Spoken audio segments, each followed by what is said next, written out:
He sounds like a lazy bum to me. This is a lazy bum who is producing how many, like, thousands and thousands of pages of work that's read to this day. Somebody who is very, very, very Committed. Committed. And I don't think that sounds like a bad thing. Capitalism versus socialism. Dr. Ben Burgis joins me for what is unquestionably one of the most contentious debates of our time. But today, we are bypassing the standard cable news theatrics and partisan vitriol for an exceptionally respectful, high-level exploration of the economic frameworks that are shaping our world. And if you're looking for an intellectually rigorous, non-tribal, respectful sharing of ideas, this episode is for you. And as always, guys, if you're liking the show, please be sure to like, share, comment, and subscribe. Keeping it real with Jillian Michaels. Dr. Ben Burgis, thank you for coming. Yeah, thank you so much for having me. I really appreciate your willingness to come and talk with me about these things, especially when we're probably on, very different sides of the political continuum. Mm-hmm. And I have a thesis. This is my thesis. I think the vast majority of us want the same things. Mm-hmm. We just have different ideas on how to get there. Now, I see you don't think so. Okay, fair. That is my thesis for the vast majority of people. Yeah. I think we all want to be healthy. I think we all want affluence. We all, love our family. We want the country to do well. We just have different ideas on how to get there. So, you and I were going to talk about a couple of things, but most specifically, we were going to talk about socialism or democratic socialism. Yep. Okay, so you are an expert in this. I am not. Okay. But everybody that I have had on my show comes from the, this is evil perspective, right? I've never been able to talk to anybody who does not think so. And this is where I'm like, okay, teach me what is the other side of this? So I have a million questions. Mm-hmm. Okay. And if I could start out with the most egregious. Sure. A lot of times when we think of things like socialism, I say we, myself, people who are more aligned with me politically, immediately you think of this as like a stepping stone into communism. Mm-hmm. And even Marx himself said it's an inevitable stage towards communism. And then when I think about that, here's what I think of, okay? Mm-hmm. I think of obviously Karl Marx. So here's some facts about these people. And it's just, I find them to be a bit scary. So Karl Marx, 11 people showed up to this guy's funeral when he died because he was so unpopular. He was thrown out of Prussia, thrown out of France, rejected from Belgium. Yeah, but why was he thrown out of those places? Okay, hold on. Okay, moved to England, but Britain denied him citizenship within 1 year of arriving. He was kicked out of his apartment for failing to pay his rent, and he used a fake name to hide from his creditors, and his wife had to pawn his pants to buy food. Go. Why was he kicked out? I don't know. Okay, well, because he was a dissident journalist in an authoritarian regime. I mean, that seems like a pretty straightforward, pretty honorable reason to be kicked out of a country. But England wasn't an authoritarian regime, was it? But he wasn't kicked out of England. Oh, okay. Moved to England, but Britain denied him citizenship within 1 year of arriving in London. He did get citizenship. I mean, that's what you're reading. I don't know off the top of my head, but he lived in England until he died, right? Like the places where he was kicked out, right, was from Germany, right, Prussia, I guess, at that point, right, which is where he's from. And France. I mean, that was an authoritarian regime, right? Like he had, he was the editor even before he became, a socialist of the Neue Rheinische Zeitung, I think it was called, which was like a liberal newspaper that was advocating reforms. And so he was kicked out. You say, okay, he's stirring up trouble, but it's like, look, you could say that, about all kinds of people I think that you would like, right? Who are kicked out of different countries, right? People who might be like right-wing people who were kicked out of Cuba, people who might have been kicked out of Iran, right? People, et cetera, right? So it's like, okay, why is this the case where this is a strike against him? Fair. Good point. Okay, good point. Okay, here's the second argument here. Is that this guy couldn't even pay for food. How is this guy going to design an economy? He can't even cover his basics. Well, again, I mean, I think if you have somebody who, probably could have had a pretty good life if he hadn't been committed to his political principles. I mean, he got his PhD in philosophy. He could have just been a philosophy professor. I don't think anyone denies that, right? That he could have done that. But again, he became a dissident journalist. He cared about these political views. He had a So I think that, what it sounds to me like you're describing is somebody who is so deeply committed to what he believes in that he ends up throwing away what could have been a good life to exist kind of on the edge of poverty, try selling articles to the New York Herald Tribune. This sounds, I struggle with that a little. But okay. This sounds pretty good to me, right? Like I think really? He sounds like a lazy bum to me. So this is a lazy bum who is producing how many thousands and thousands of pages of work that's read to this day, is logging God knows how many thousands of hours at the library at the British Museum, researching. This sounds to me, right, like somebody who is very, very, very committed. And I don't think that sounds like a bad thing. Now, I also think that if he was, you wouldn't like him anymore. I mean, I don't think that the reason that you don't like Karl Marx is that you think that he should have gotten a job at the post office. I kind of do think, my son loves Fortnite. Yeah. He's very passionate about it. Yeah. He could do it for hours at a time. I'm Sure. like, yeah, but that's not how it Sure. goes, honey. You have to do things you don't like. You have to do the hard work. You have to put in the time. And if you could spend your whole life playing Fortnite and you're passionate about Fortnite and everybody else should pay the bills, that's where So if you take somebody who's let's say a Soviet writer who was kicked out of the Soviet Union for opposing the regime there, ends up somewhere in Western Europe, devotes himself full time to his journalism, trying to expose that regime, trying to agitate for change, and and he's living in poverty because of that. You don't think that there's anything about that would make the guy I'm describing better than somebody who just wants to sit around playing video games all day? Okay, fair point. It does seem to a certain extent though I want everyone to pay my bills, which we'll get to the concept and you'll address it, of meritocracy and the risk that you take when you put yourself out there. Love it. Let's do it. But hold on, I will promise I'll get you. Okay, but then here's where this gets okay, so let's say he's just this idealist. Okay. And I'll get to where does it work, where doesn't it work? But then if it's this progression into communism, then it starts to get bad. So what do you think? Mao, Stalin, Lenin, Che Guevara. So what do you think Marx means by communism? I'm looking at regimes like Mao's okay, China. but That's what I think he means. Okay. That's what why do you think he means that? Communism is his utopia? But again, like you were just saying, he uses the word communism and, these governments use that word communism, therefore it's the same thing. But I don't think that follows, right? I think that would be like saying that, you take the Spanish Inquisition and say, well, there's those, they called themselves Christians, so therefore Jesus or the Apostle Paul wanted the Spanish Inquisition, right? I think that kind of feels like that same kind of thing. So you're saying they bastardized his vision? I'm saying that I don't know where in Marx you're getting the idea that what he's advocating is authoritarian one-party states. I mean, this is a guy who... How is it not turned into that, though, when it comes to... So turned into makes it sound like you have countries that started out as something he advocated, and then they turned into that. So... Okay. So again, I mean, you look at what he actually advocated over the course of his life. This is a guy who... he certainly didn't support any dictatorship that existed, while he was alive. As far as I know, the only head of state anywhere in the world he liked enough to send a friendly letter to was Abraham Lincoln. Really? Yeah. No.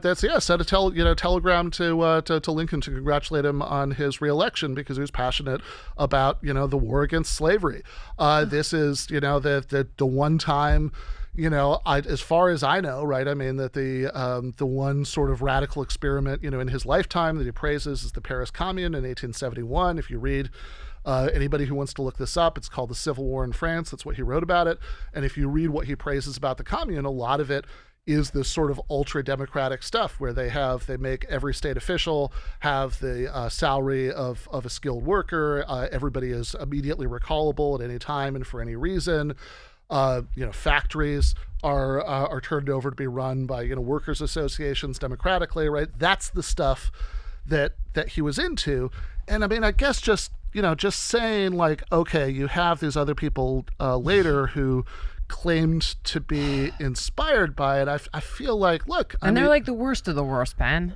Well, The worst, Lenin, Stalin, Mao, Che Guevara. Che Guevara, they called him the sadistic enforcer. You know, I didn't even know how bad this guy was until I was preparing for this interview. Like, he's a crazy racist, by the way, which is the separate conversation. But he literally, like, all the businessmen that fled, he stole their homes. He had servants. He was, like, overseeing executions. He was a terrible person.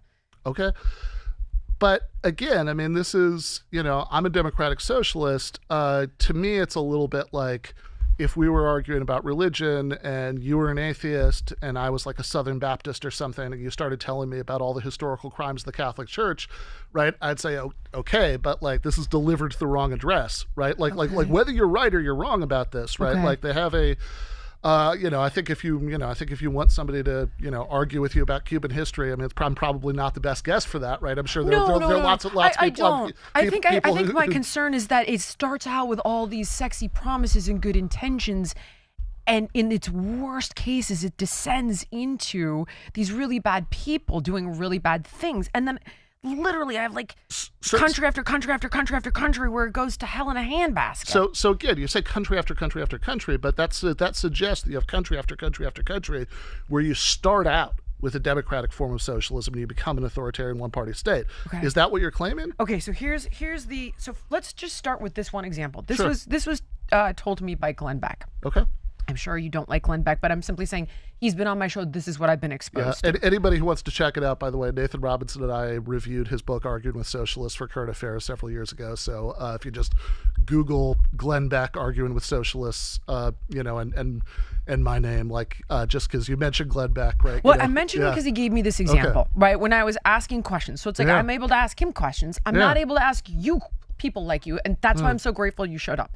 So he brought up a very specific example. No, this wasn't socialism because it didn't exist at the time, but it was. So it was strict communal property system. It was the Jamestown colony, and it went so far south because they were all supposed to do the work and share the goods, and nobody owned land, and they ended up hating each other, killing each other. It fell to complete shit. And only when somebody came in and said, okay, we've got this head right program where everybody gets 50 acres of their own land. You're now responsible for yourselves. You have autonomy. Then it started working. And so that concept doesn't seem to work. You've got the Soviet Union, USSR, didn't work. Poland in the 70s and 80s, didn't work. East Germany, didn't work. Romania, same time, didn't work. Hungary, no. Czechoslovakia, Bulgaria, Albania, no. Yugoslavia, no. This is where it's like, this is what I know. Maoist China, good Lord. North Korea, no. Cambodia. So you the first thing you said when you were starting all this is obviously, it's like a list of 50-something countries. Was that you had country after country after country where things, you said, started out with good intentions, but then they went to shit. I'm guessing they made these promises to the people. Again, if you're saying, okay, if I advocate a democratic form of socialism, well, we know that this turns into this, then what I want would be an example of places that started out as a democratic form of socialism and became authoritarian, because as far as I know, most of those countries that you just rattled off, Czechoslovakia, North Korea, whatever, right? Like, whatever you think about, those countries, they have this is like, as far as I know, none of those countries, right, started out as a democratic kind of socialism and became an authoritarian kind of socialism. I think, as far as I know, the only case in the history of the world that looks anything like that is Russia, and even that, I think, even Cuba, it's a pretty murky example. Think of those promises, like, we're going to distribute the wealth, we're going to make it fair. It's all kind of that, and then they end up being the ultimate. It's always, by the way, these bastards are not fair, and they're hoarding wealth, but then they end up like Che Guevara, stealing people's mansions and having servants and shit. Okay. So again, like, is your contention that, like, Cuba started out as a democratic form of socialism? Didn't it sort of? Not that I know of. Really? I mean, is that your, I mean, like, but I mean, I'm honestly asking you. I'm open to being corrected, but no. You'll know better than me. I'm honestly asking you. That was my interpretation, is that when these guys start out, right, they're super sexy because the promises are like free stuff for everybody and the rich guy's going to pay. And everyone's like, yes, the rich guy will pay. But then it never works in all these scenarios. I know we've got the Nordic countries, and we'll get to that, but the parallels between them and us are different. which I know you'll address. So I think that there's certainly the starting point of like a Sweden or a Norway is going to be a hell of a lot closer to us than a North Korea, right? Of course, I mean you've got vastly divergent, and I will get there. But I just want to say, right, like because it seems to me that looking out at the history of the world, we have a zillion examples of democratic capitalist countries that become authoritarian. In fact, often become authoritarian because they, in the name of anti-communism. Can you give me examples? Sure. So, I mean, Italy and Germany, right, are both cases of capitalist countries where when fascists came to power, they did it in to a great degree because they said, oh, you need to support us, right, to stop communism. Chile in 1973 is a great example. You have democratically a socialist president. Salvador Allende is elected to office. He's overthrown by General Augusto Pinochet. Starts a reign of terror, with support from the United States. I don't really see any examples, right, of the opposite, right, of again. Maybe Russia, depending on how you sort of see what happened in the first couple of years of history there. But other than that, I see no examples of countries that started out with a democratic form of socialism and became authoritarian because of that, right? So I think that if you say... So you think these guys all start... It seems like it was a very slippery slope. Like the people... Slippery slope from what, though? Okay. So, for example, every time I hear people who come from these regimes, whether it's like Venezuela... or even Iran, like when the people who've escaped Iran, they talk about the Ayatollah. It was like, you're gonna get free this and free that and free this and free that, but then it ended up being something very different than what they thought they signed on for. So same thing. Like you've got these, Che Guevara, this character who's I'm going to give up everything, and they all come from wealth, by the way, which is. I mean, Iran is certainly a capitalist country, and Venezuela even they have a the government has certainly used socialist rhetoric, but if you look at the numbers, the public sector in Venezuela is smaller than it is in lots of European countries. I mean that this is Venezuela's. It's very not a capitalist society. So. Well, let's think about that. How would you define a capitalist society? By people being able to start their own business, a private sector. Okay, so yeah, most Venezuelans, work for the private sector. I mean, they have if you look up the percentage of public sector employment by country. Certainly, those Nordic countries we're going to talk about all have those more are good cases. All have way more public sector employment than Venezuela has. I mean, if you want to say.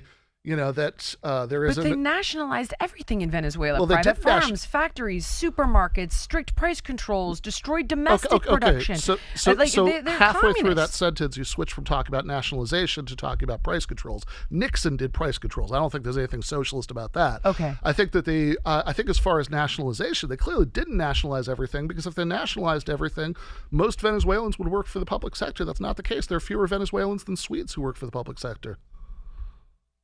But they don't seem to have any jobs to take it all because everything fell into disrepair. Sure, but the point is, I don't think you can meaningfully blame that on socialism because what you'd have to do if you're going to say that the problem in Venezuela was too much socialism is you'd have to say, what's the metric of socialistiness that would make Venezuela socialist that wouldn't make those Nordic countries socialist, because all those places have a higher proportion of public sector employment than Venezuela does. Like you have, it's certainly not, if you look at somewhere like Norway, you have public ownership of the oil industry, which is one of the main things, if you want to say there's something socialist about Venezuela, that would be the main thing. So I think it's going to be very hard. I think oftentimes how is that not socialist though? If they literally nationalized private farms, factories, supermarkets. So after all of that, what proportion of the Venezuelan economy is then nationalized? And I think that's what you'd have to look at, and you'd have to compare to other countries to see, am I applying the same standards to every country? Like, in other words, if Venezuela is a socialist because you have X percentage of the economy has been nationalized, then you'd have to say, okay, well, what's the percentage in Sweden? And if it's more, then how are you going to say, well, that's not socialist with more of the economy in public ownership, but Venezuela with less is? Is that a fact? As far as I know, I mean, if I have, look, when you put this out, right? I mean, like, if I'm wrong about this, I mean, like, absolutely stick something in the end, about this. But last time I looked it up, it was certainly a fact. So here's the short and sweet fact check on this. Ben is right that more people work in the private sector in Venezuela than in the Nordic countries, but there's a very key difference between the two economies. So the Venezuela economy failed because the government controlled everything that private businesses needed to survive. So even though people work in the private sector, the state choked those businesses with 3 fatal policies: price controls, forcing businesses to sell goods below the cost of production, which caused massive shortages; seizures, arbitrarily taking over factories and farms, which destroyed all investor confidence; currency monopolies, cutting off businesses' access to foreign cash, which they needed to import raw materials. So, for example, when oil prices crashed, their domestic industry had already been too suffocated by state regulations to produce food or supplies, triggering a total economic collapse. But I do think it's imperative to mention, once again, this is also not the type of economy that Ben is advocating for. Really? Okay. So when I understand this continuum of laissez-faire capitalism to full-blown communism. Okay.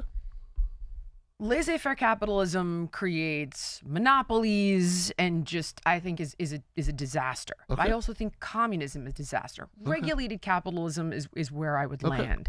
So on the scale, right, if you've got, so laissez-faire capitalism, regulated capitalism, democratic socialism, socialism, communism. Okay. Where's Sweden? Sure. And where's Venezuela? Sure. So I think I would think about the scale a little bit differently. That might be really? that might be part of the reason we're disagreeing. Right? Okay. So the way I would think about it, right, like, is that, full socialism, what I would mean by socialism, would be a situation where you had a society that wasn't divided into a class of people who are running things and a class of people who are working for them, because, workers, right, collectively and democratically, broader communities they're a part of, ran that economy. And so I would say that, like, what you've got, in authoritarian, capital C communist countries is just something pretty different from that. If you want to say that's a kind of socialism, I like, the semantic argument doesn't seem super interesting to me, right? Like, if like, tell me how you want to use the word and we'll use it that way, right? But like, if it is a kind of socialism, it's a very different kind of socialism than the kind of socialism that I would advocate. Sounds like there's a ton of nuance, basically. Well, I mean, it just... Which is great. I love nuance, because I think that we are incapable of holding it nowadays. So I mean, here's maybe like a simpler way of doing the take, right? Okay. Like, just say, who's in charge of that stuff, right? Is it like whoever can afford to buy them, right? Or is it workers and communities? And I would say, right, if you want to talk about a spectrum, and I'm happy to talk that way, then like the spectrum that I would care about, right, at least, right, like the kind of socialism that I would advocate would be about, look, how much power do private capitalists have, and how much power does the working class have? Do workers, do the broader communities they're part of have? And I would say that anything that gives working class people more power versus wealthy business owners makes a society more socialist in the sense that I care about. So if we have, if you don't have to rely on your job for your health care because we have Medicare for all, that would be an example of something that would make us more socialist. I hate our healthcare system. I think I just have different ideas on how to fix it. And I will promise that. Sure. I just want to finish. I want to get to I have a whole train of thought that I need to walk through with you of my sort of belief system. And I will. Absolutely. Because see, this is my point. Yeah, sure. The healthcare system here is a disaster. I agree with you. I just have different ideas on how to fix it. So I do want to get into that, but just 10 seconds on please, let's the stay previous here. thing, right? Yeah. So they have so I would say that the Nordic countries on that spectrum, right, like that I just talked about, have, come about as far as any country has in the world today that I know of. But, I'd like to go even further than that, right? I mean, I don't want to just say like, yes, right, like Sweden is like as good as a human society can get. We can't do any better than that. I want to go further in the same direction, but I think that if you're in the United States, right, where people do rely on their jobs for their health care, for example, where it's very difficult to organize unions, for example, then I think that like that at least shows us that we could travel much further down that road. Is it difficult to organize unions? Oh, yeah. Gosh, Ben, I thought it was the exact opposite. Okay. Summer has a way of making us rethink everything we reach for, right? We might want lighter fabrics and better materials, pieces that look effortless and feel incredible from the moment you put them on. That's why I always come back to Quince. They specialize in high-quality essentials like breathable European linen, washable silk, soft organic cotton, all without the traditional luxury markup. You can grab 100% linen pants or dresses starting at just $32 because Quince works directly with ethical factories, so they cut out the middleman and they offer premium quality at 50% to 80% less than similar brands. And it's not just clothes either. Quince is a full destination for elevated home goods, bedding, kitchenware. So whether it's the linen set that you live in or the jewelry that you never take off, Quince makes luxury accessible.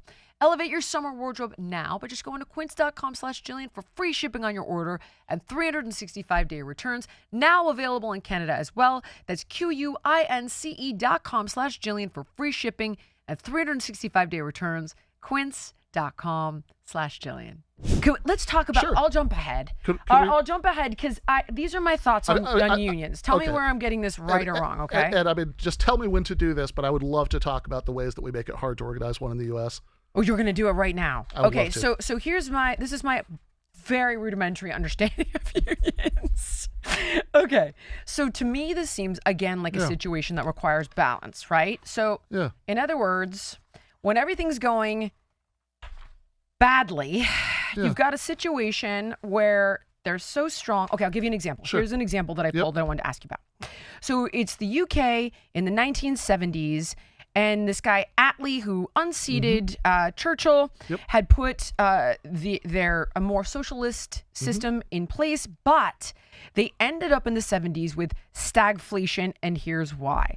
They called it the British disease because the government guaranteed jobs, state-owned monopolies like the British Rail or British Leyland Cars became wildly inefficient, deeply in debt, and immune to market realities. The Union Stranglehold, trade unions, grew so powerful that they could effectively shut down the country to demand wage increases, which drove inflation higher, and this culminated in the 1978-1979 Winter of Discontent, where trash piled up in the streets, graves went undug because of strikes, and the country was functionally broke and unmanageable. Then Thatcher comes in, and she takes inflation from 22% to 4%.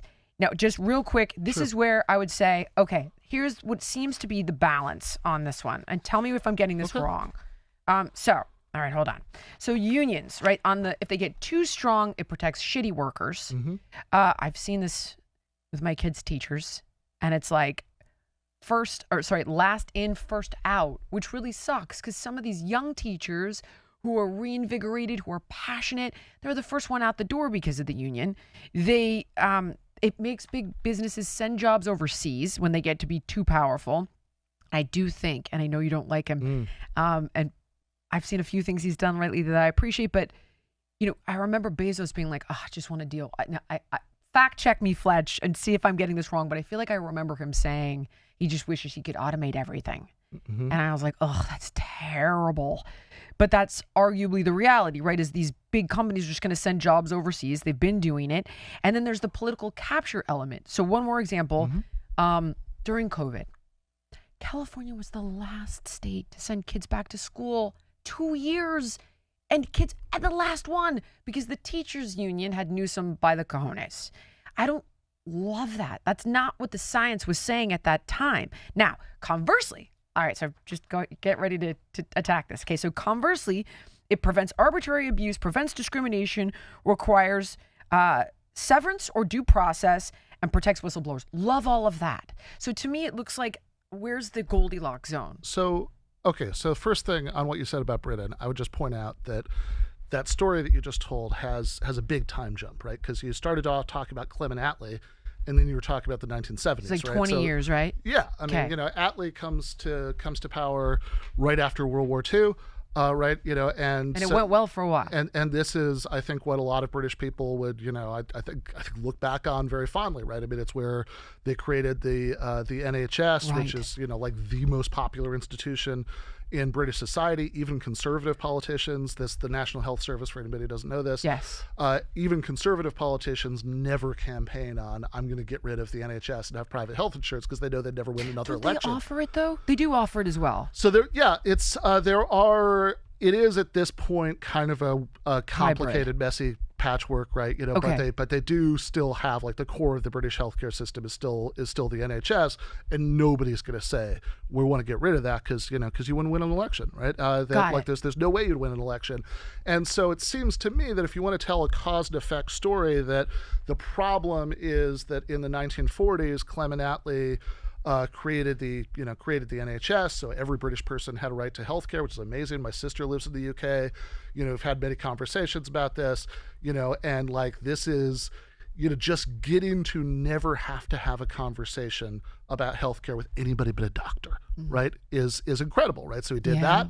They have the coal mines, I think you mentioned, the railways. I think I would argue the privatization of the railways has gone really badly there. But if you want to tell. Yeah, worse than where they ended up with the Winter of Discontent and stagflation, and because that's like historical. But even I can pull that reference out of my rear end. But like, is that because the railways were public? It claims to be the fact that the workers had so much power that they essentially held the country hostage. I mean, and then the work didn't get done. I mean, look, anytime there's a big strike and you have, you want to say like, oh, there's, somebody's holding it hostage. I always wonder, it's like, hold on, why is the person who you're saying is holding things hostage the workers, right? Why isn't it management, right? That's holding it hostage. It takes two, right, to have that kind of. But management's the government. The kind of standoff. Okay, but like again, I mean, just because that's the government's position, right? I mean, like, you don't just automatically agree with things because the government says it, right? Hell no. That's part of my other concern is we're so effed up and dysfunctional. Who in the world wants to give them more power? But you haven't taught me about the union piece yet. Sure, right. So again, I think that anytime you're trying to make a cause and effect claim over like 25 years of history, I get really suspicious. I really want to see the work on that, right? To say that this thing happened in the late 1940s and that's why this thing happened in the 1970s.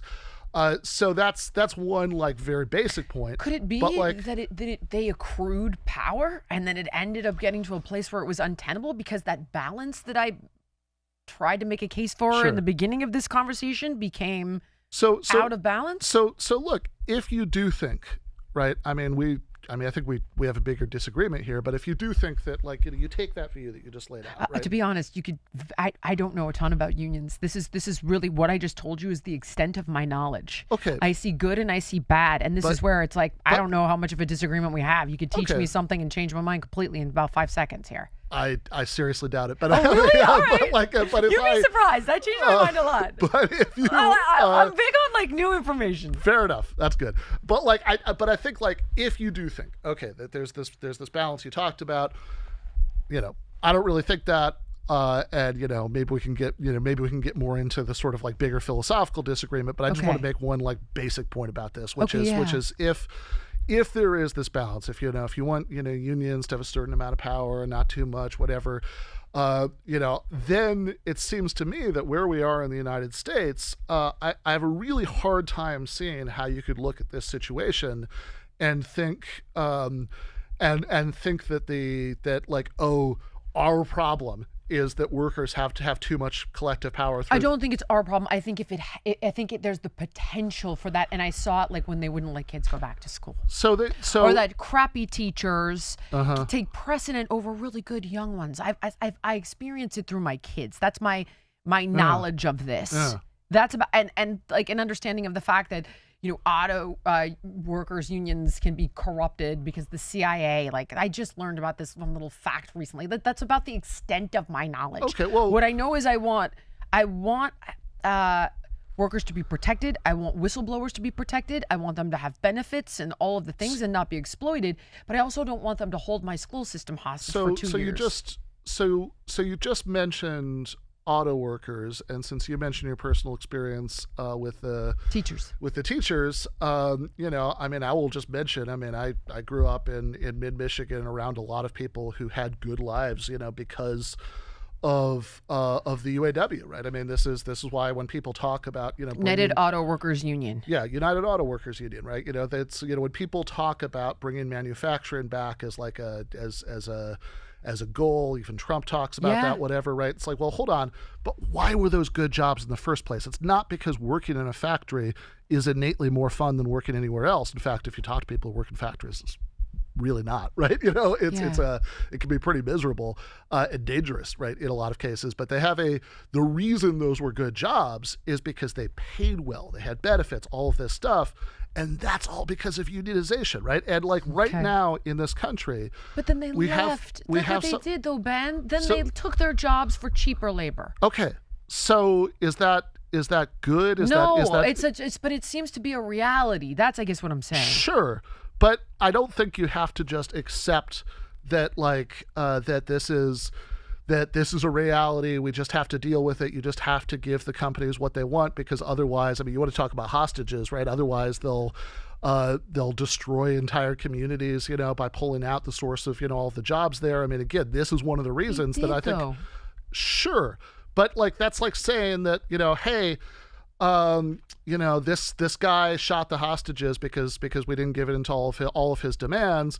Therefore, what we learned from this situation, the only thing we learned from this situation is like, oh, next time we got to give in to all the demands faster, right? Like I think that there are things we could do as a society to make that less likely to happen. Can I ask you a question? Sure. Okay, so when I look at what Trump's doing, I'm sure you hate him, and I totally understand. But when I look at what he's doing, here's what it seems to me. He's like, okay, no problem. You're going to build your cars over there. I'm going to tax the cars that are built over there higher.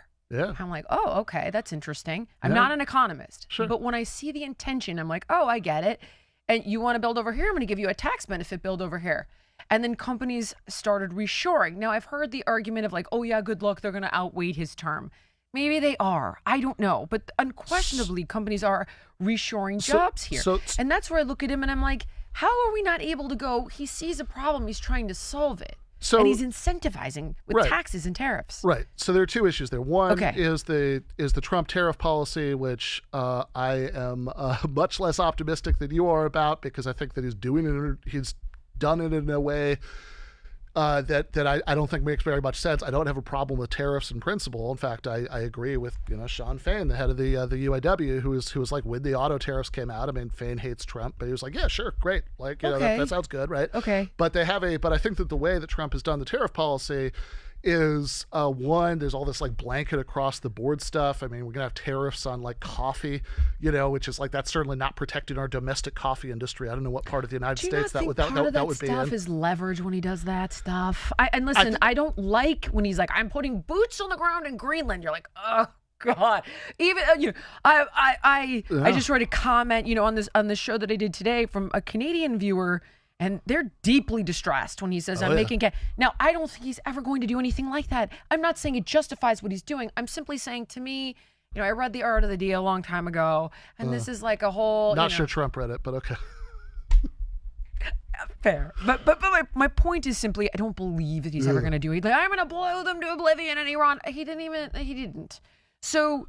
Well, I mean, I think if other countries that had the power to do it were making threats like that about the United States, I don't think we'd like that. But you're not wrong. I don't think he should make them. I'm simply saying he doesn't seem to ever. Hence the coffee conversation. But going back to the tariffs, yes, right? You're right. They have what we basically got between Liberation Day and when the Supreme Court slammed the brakes on like a lot of the tariffs we had, what we basically got was a tariff policy that was changing like once every couple of weeks.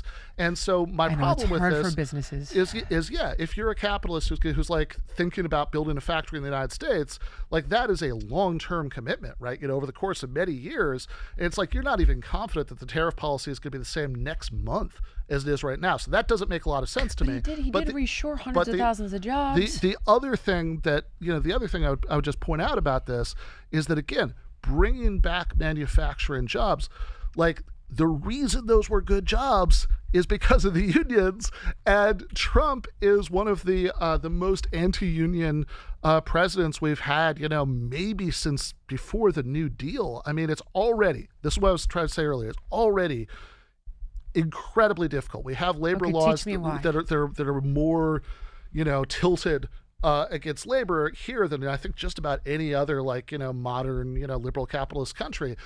So if you want to organize a union at your workplace, even if you've got a majority of the people who work there to sign union cards, you still have to wait to do a certification election.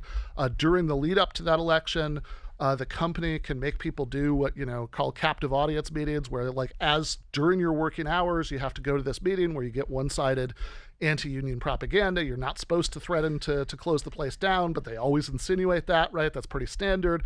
There's no right of reply. Union organizers right of reply. I'm really sorry. Sir, there's no right of reply, meaning there's you only get one side of the conversation. Okay, right? Okay. Yeah, sorry. and they have so if by some miracle after this, you actually win that that certification election, and then the boss drags their feet during during bargaining for the first contract, in order to go on strike. After you pass the strike vote, you have a legally mandatory cooling off period before you can actually go on strike. Okay. When you do go on strike, under something called the Taft-Hartley law from the 1940s, that a lot of this is still in place, you have it's not legal to go on sympathy strike. In other words, you can't have one group of workers walking out in order to help, provide more leverage. I see. So you're saying like airline people can't go on strike to help auto workers? Yeah, or even people who, or even that would be people, chaos. Are you saying we should be able to do that? Even people who work for the same company, but who aren't part of that particular union, right? You can't have one group of workers going on strike to help another group of workers. That's illegal. But you know what is legal is permanently replacing striking workers. You're not supposed to fire them, but you can permanently replace them. That has a name. Which is a... what's up? There's a name for people that take those jobs. I can't remember it. Isn't there, when they go in and they take someone's job? Like a scab or a strike. Maybe I've heard that. Breaker, okay, yeah, I don't know much about that. This is, this heard is... the term. But this... I think that this, the whole thing that I just cumulatively described, right? What it's legal for the company to do, what it's legal for the union to do, I think is, little wonder that we have something like 6.2% private sector unionization, even though when you do polls, right? Would you like to be a member of a union, where you work? I don't know off the top of my head. I know it's several times that high, right? Because again, we make it really, really difficult to do so. And that's even under the existing rules. And the Trump administration has been trying very hard to weaken even that, right? There's something called the NLRB, the National Labor Relations Board, that enforces labor rights. And there's I don't know what the current state of the lawsuit is, but last I checked, there was, Elon Musk through SpaceX. There were several big companies that had a lawsuit going saying that the powers of the NLRB to enforce labor law are unconstitutional. They want to completely get rid of it. And in fact, for a while, the NLRB couldn't even defend itself in this lawsuit. Can you just redefine real quick? Because Sure. you talked about the NLRB, National Labor. Oh, sorry, that's my bad. National Labor Relations Board. Okay, got it. Sorry, I just want to say it one more time. So basically, if you're if you are fired for trying to organize a union, for example, right, that's against the law. So what are your options? So the NLRB is what's there. It doesn't have that much power. It's one of the few regulatory agencies that can't even issue fines, right? It doesn't even have that power. But what it can do is it can say you file what's called a ULP, an unfair labor practices complaint. And what it can do is, it holds a hearing and then it says, okay, you have to reinstate this person in their job, and it can't do fines, but it can at least make them pay you back pay from when you were illegally fired. And again, these companies are trying to get rid of even that. And the Trump administration for a while was trying to make it impossible for the NLRB to even defend itself in that lawsuit because they'd fired one of the members, I think illegally, but they fired one of those members, meaning there was below quorum, right? So they couldn't make any decisions at all. And if the NLRB didn't exist, then okay, you still have the regular court system. But what that means is if you're illegally fired, then you have to wait years, right? For your case to be adjudicated. to go through court, and maybe at that time, right? You finally get your job back, but like, I think in the meantime, everybody else has got the message. Okay, but here's what I hear. Yeah, I hear you describing like one end of the spectrum where workers don't have the protection that they need, and they lose leverage. Yeah.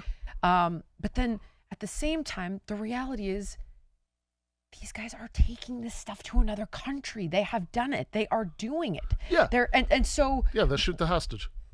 Okay, so then what I'm saying is, the more it's like we're gonna give them all this power, they're like, oh yeah, we're gonna leave. So then even if I said I totally agree, the result isn't good. So this is where I appreciate Trump's approach of how do we incentivize businesses to stay here, and is there a combination where you've got more of a regulated form of capitalism? You go after antitrust, you go after monopolies. You have like there's a basic, decent human wage. We'll get to the health insurance stuff, but that becomes a component. And more, by the way, bit of a sidebar, but there's millions of empty jobs that they can't even fill right now. That's like, how do we, you want workers to come take these jobs, you got to be more competitive. There's like I heard 7 million previously, but now I'm hearing 10 million job openings that people don't want here. So if you want them to come work for you, like if it's a competitive market, you have to provide something sexy to them to a certain degree. I just think, how do you thread that needle? Because when we do it, in my experience, or from my observation, when we do it the way you're saying, these guys just leave, Ben. Okay, but I guess what confuses me is that I hear you saying two things. One is you can't have unions that are too strong, because then the employers will just pick up and leave. And then the other thing is, oh look, here's what Trump is doing that's great, that's going to make it harder for them to pick up and leave. Or they could cripple things. They could drive up the price of a cheeseburger double, stuff like that. It's my understanding that we have narrowed the gap on some of these trade deficits. It hasn't crashed the economy. So jobs are being reshored. This is where So again, if that's true, that should undercut the first argument that, you can't, it's bad for workers to organize unions, or for unions to demand too much stuff, because otherwise the people will leave. Well, if you think there are these tools that are being implemented that are going to make it harder to leave, then the first thing is less true, right? Do you think that you'd be able to recruit better teachers if you paid more? 100%. But explain to me that, like, who makes that decision then here in California, let's say? Who chooses how much these guys get paid? It's not the unions, it's the state. That's not a public. These are public schools, right? This is the thing.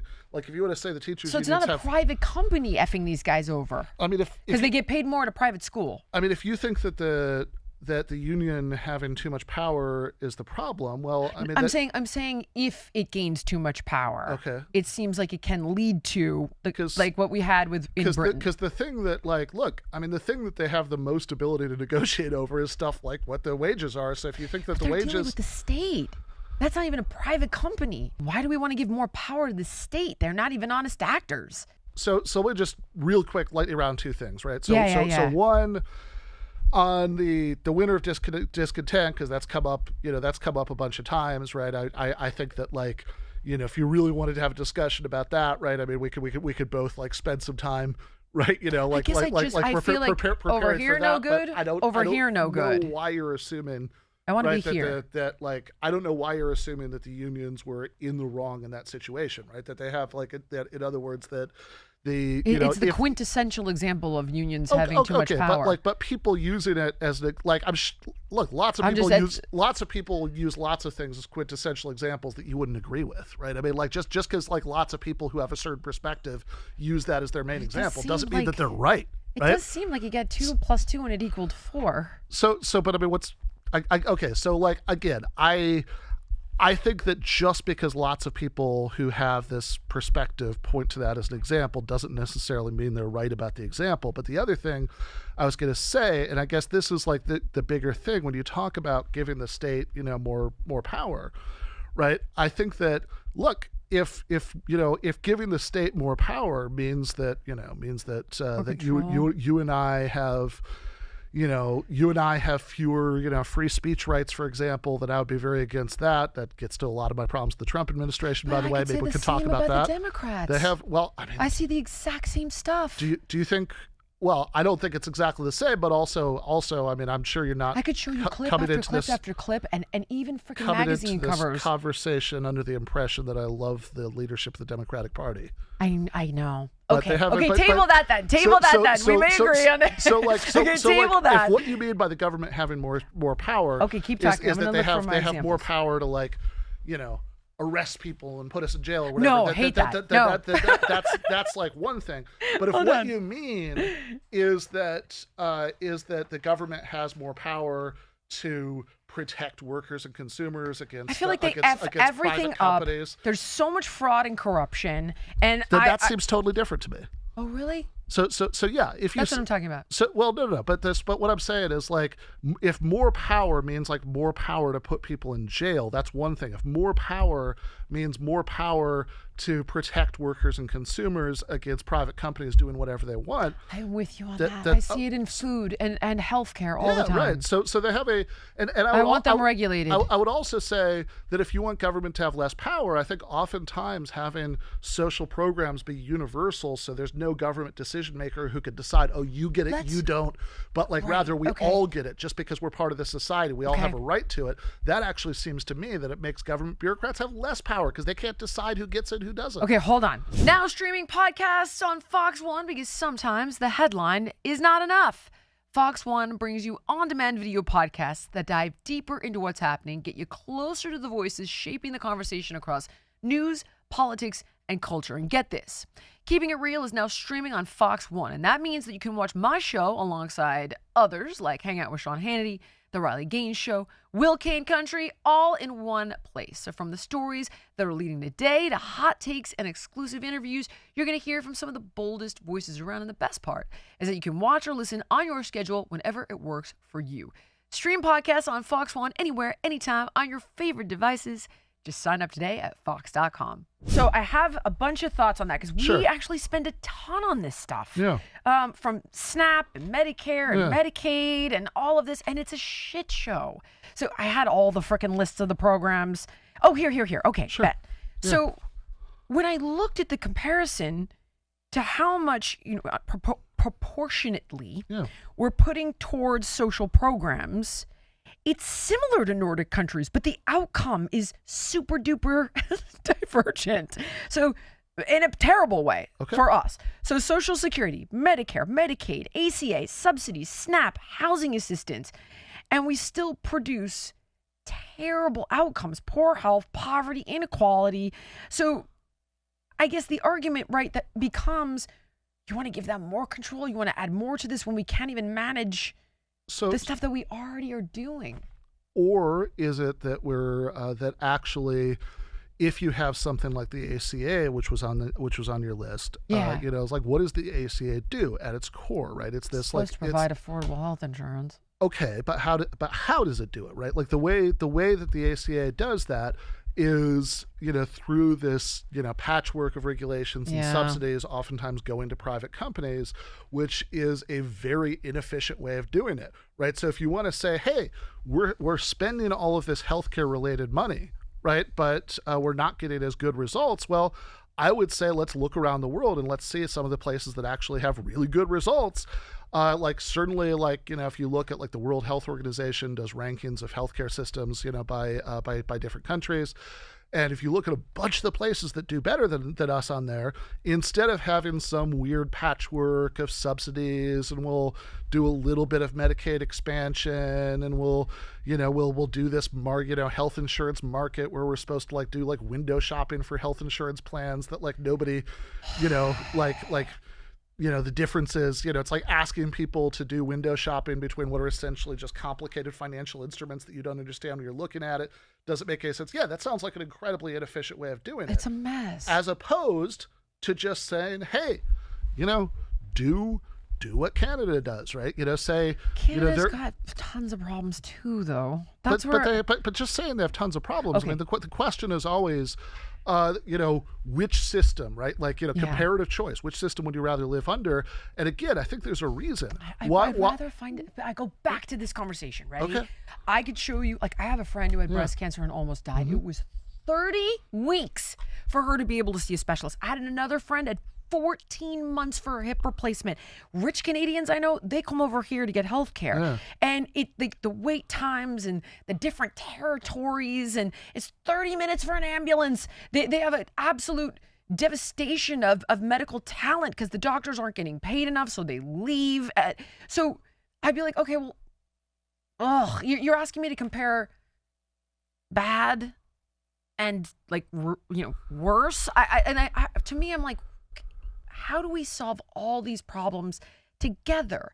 And, I would say addressing that here, I would handle it a bit differently. That's where I'm like, it doesn't seem like it works tremendous. I get that the prevention is better, unquestionably. Yeah. But then when it comes to diseases like cancer, it's actually worse. So again, I think there's a reason why so few Canadians want to trade for what we have, right? I mean, I hear the shit that I just told you. Okay, you hear that, but when's the last time that even somebody like Pierre Poilievre, right, the sort of very conservative politician who was in the last election, who by the way was going to win and would have won if Trump hadn't tank him. Hadn't tanked him. But even somebody like Poilievre wasn't saying, hey, let's end Medicare. That's also what they call the single payer insurance in Canada. Let's end that, or let's privatize it, right? Let's do the American system. He wasn't saying that. He couldn't have said that, because it would have been a catastrophe for him if he had said Get rid of the middlemen. So you make prices transparent. Don't let hospitals prices being buy up family businesses. This kind of stuff. Prices being transparent. I'll give you an example. Sure. So what I have now started to recommend to people, even though our system is effed, it's just to work within the system, would be to have a high deductible healthcare plan and an HSA. And then you have the ability, I have a friend who's injured. She's currently out of work, doesn't have insurance. And I was saying, do you realize that you can negotiate for an MRI? Mm-hmm. And I know a place where you can get one right now for $300. If I do it through my insurance, it's $5,000. Mm-hmm. And then I have a deductible and I end up paying more. They don't understand the way the system works. There's no transparency. And then when they buy up all these local doctors' offices and integrate them into the hospital, because the insurance companies, they own everything. They own the pharmacy benefit manager, and Trump is bypassing those guys right now. So price transparency is only going to get you so far, right? I mean, competition. If I have both options, government and private. If I'm on my way to the hospital and somebody tells me exactly what they're going to charge me, but you have emergency Medicaid here. Then I'm not. I'm not going to just say, oh, turn around and and find a better hospital. And I also think that the sort of more basic question, right? I mean, we can talk about wait times and all that. I think that a lot of that is often pretty exaggerated. I think the fact that if you're a rich Canadian, you can come here because your money lets you jump to the head of the line, I think should be a source of national shame for us, because they have having more money should not mean that you're treated sooner than anybody else. I think that's morally pretty abhorrent. But I think that there's also a basic question that this system is totally screwed. People die because of it unnecessarily. Yeah, and even all the time they have to ration their medication. It's devastating. And and even beyond that, right? I think that there's a question about freedom, because if you have private health insurance, and even if you have what you're talking about, let's have a hybrid, let's have a little bit of both. I mean, we kind of already have a little bit of both. England but has a little bit of both. They have but at least in England, right? You have the absolute guarantee that everybody gets the public system. We certainly don't have that. We certainly don't have that here. But they have also my problem with that, right, is that anytime that you do that, that always ends up being a two-tiered system where unless you're going to, like change the laws to force people to take it, right? Like a lot of doctors and clinics aren't going to take the public one because they know they can get more money out of the private one. Yep, So at that point, you've got different healthcare systems for poor people and rich people, and I have a problem with that. But I also, on a basic level, I have a problem with private health insurance just on the level of human freedom, because I think that I agree with you. I don't want to finish your thought. I'm sorry. I agree with you. I just think it's a different way to reform it. People stay. I mean, there's a book by Anja Srinivasan called The Nordic Way of Everything. So she's from Finland, and she married an American and moved to the United States. And she's not a socialist or anything like that, right? She's just a Finn, but like she was like what she writes about in the book is that she was shocked by a lot of what she saw in the United States because you had what seemed to her like these pre-modern relationships of dependency between workers and bosses. People stay at jobs they hate because they don't want to lose their employer health insurance. Sometimes between husbands and wives, there are people who stay in bad marriages or even abusive ones because they don't want to lose their spousal health insurance. And if you take away that element, right, and say, look, we all get health insurance just for being a person. It's not linked to your job. It's not linked to your marriage, right? We all get it. Then how much more free are people to live their lives the way they want to live them? How in the heck are you going to pay for it? It's going to add trillions. Well, actually, if you look at several years ago, the Mercatus Center, which is actually I have my stuff on these Nordic countries, which is actually a libertarian think tank. Okay, yeah. They have. And they issued this big report, Bernie Sanders' Medicare for All plan is going to cost, and then there's some like eye-poppingly huge number. Yeah, it's trillions of dollars. And they do the thing that people always do when they do this, which is that anytime you want to make a number sound scarier, instead of telling us the per year, tell us the per decade, so you can move the decimal point one digit over. Okay. But they have then, but then Matt Bruenick, the People's Policy Project, looked at that. He was like, wait a second. If we run this number, if your number is correct, that's actually less than we're spending on healthcare right now, which goes back to your point like 10 minutes ago, right? You said... Can I ask you a question? Sure. Okay. So, I'm sorry. I think this pertains to your thought, or I wouldn't interrupt it. Sure. So, all this stuff shutting down the government and healthcare and everything we went through, I was told that the Democrats put the sunset deadline in there. That was their sunset deadline for the healthcare, the Obamacare subsidies, right? That started during COVID. Okay. Now, I was told that the reason they had to put a sunset date in is because the amount of money that it would cost was so astronomical that they weren't able to make it a fixture. It literally went against some law of being able to add so much to the deficit. Yeah. And that's the Democrats who made that decision. Well, I mean, they put the sunset clause in there. Again, see above, read the Democrats, but also like, also though, they have but that was the Obamacare subsidies. But this is Mercatus. These are people who are ideologically opposed to Medicare for all. And if you actually run their own numbers that that like produce that eye-popping figure, then if you look at what everybody, public and private, right, is spending on healthcare right now, right, it's less than it would cost to it's more than it would cost to do Medicare for all, which makes sense because you have all of this duplication of bureaucracy. You have that's for sure. You have all of these companies have all these elaborate mechanisms set up to like pay people to the fraud's bananas. Reasons. It's insane across the board as well. So like it makes a lot of sense. And so even with the Mercatus numbers, like look, yes, if you had a modest tax increase to pay for Medicare for all, and it wouldn't even have to be a terribly progressive tax, right? Like even if you had one that it's like we're not saying we're just gonna tax super rich people a lot, whatever, right? Well, that's not what they're doing in the Nordic countries, though, which is what I'm sure. But this is the point, right? Even if you did that, right? Then if you take even using the Mercatus numbers, if you take the pre-tax increase, right, amount that like a middle income taxpayer is like how much they were spending on taxes plus health insurance premiums, copays, and deductibles before versus the increased tax bill now, they'd actually be saving money. Ben, you say this and I haven't looked at those numbers, but then why wouldn't somebody step up to the plate and be a hero then if it works so well? Well, because Biden could have done it.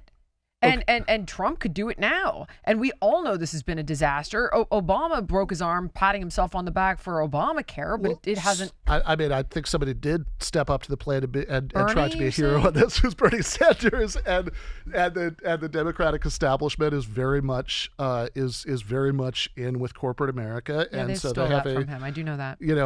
And they worked hard to make sure that he didn't get that nomination. So it's like, yeah, I think that I mean, look, I don't think that the fact that something hasn't happened, I think that you would agree, right? There are lots of things that you want, right?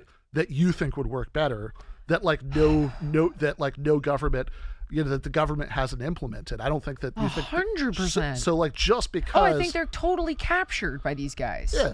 I just don't think, when I look at the socialized medicine, it sounds wonderful, but then everybody's like, yeah, look at all the problems it created over here. Look at all the problems it created over there. Who's everybody?